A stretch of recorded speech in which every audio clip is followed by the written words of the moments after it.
पेठ जिल्हा नाशिक तालुक्यातील अनुदानित आश्रमशाळा वागणी येथील इयत्ता 12वीची विद्यार्थिनी पूजा वराठे हिच्या मृत्यूला शाळा प्रशासन जबाबदार असल्याचा आरोप करत संबंधितांवर कठोर कारवाई करण्याची मागणी करण्यात आली आहे। याबाबत अखिल भारतीय आदिवासी विकास परिषद वतीने सह आयुक्त आदिवासी विकास विभाग नाशिक यांना निवेदन देण्यात आले। या निवेदनात नमूद केल्यानुसार पूजा वराठे ही विद्यार्थिनी सुमारे 15 दिवसांपासून आजारी होती, मात्र शाळा प्रशासनाकडून तिला वेळेवर वैद्यकीय उपचार देण्यात आले नाहीत। उपचाराअभावी तिचा दुर्दैवी मृत्यू झाल्याचा आरोप करण्यात आलेला आहे।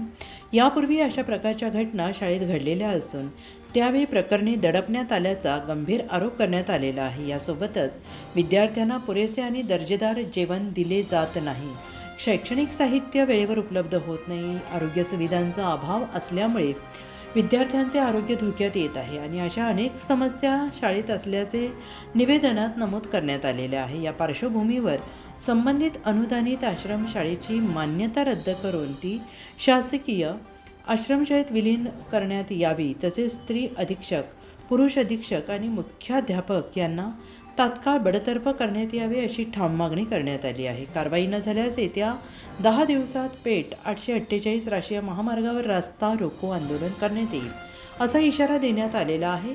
या संदर्भात सह आयुक्त रंजना किल्लेदार यांच्याशी सविस्तर चर्चा करण्यात आलेली असून त्यांनी तात्काळ चौकशी समिती नेमण्याचे आदेश दिल्याचे सांगण्यात आले। यावेळी अखिल भारतीय आदिवासी विकास परिषद प्रदेश युवा अध्यक्ष इंजिनियर गणेश भाऊ गवळी तसेच सामाजिक कार्यकर्ते मोठ्या संख्येने उपस्थित होते।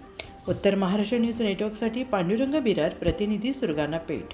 आत्मा मलिक हॉस्पिटल विश्वात्मक जंगली महाराज आश्रम ट्रस्ट संचालित आत्मा मलिक हॉस्पिटल कोकम ठाण शिर्डी नाशिकचे सुप्रसिद्ध नेफ्रोलॉजिस्ट, किडनी विकार आणि किडनी प्रत्यारोपण तज्ज्ञ doctor Parth Devgaonkar, MD medicine, DNB nephrology, ESE nephrology, European renal association EDTA दर महिन्याच्या दुसऱ्या आणि चौथ्या बुधवारी आपल्या आत्मा मलिक हॉस्पिटलमध्ये उपलब्ध राहतील, तरी कृपया गरजू रुग्णांनी याचा लाभ घ्यावा।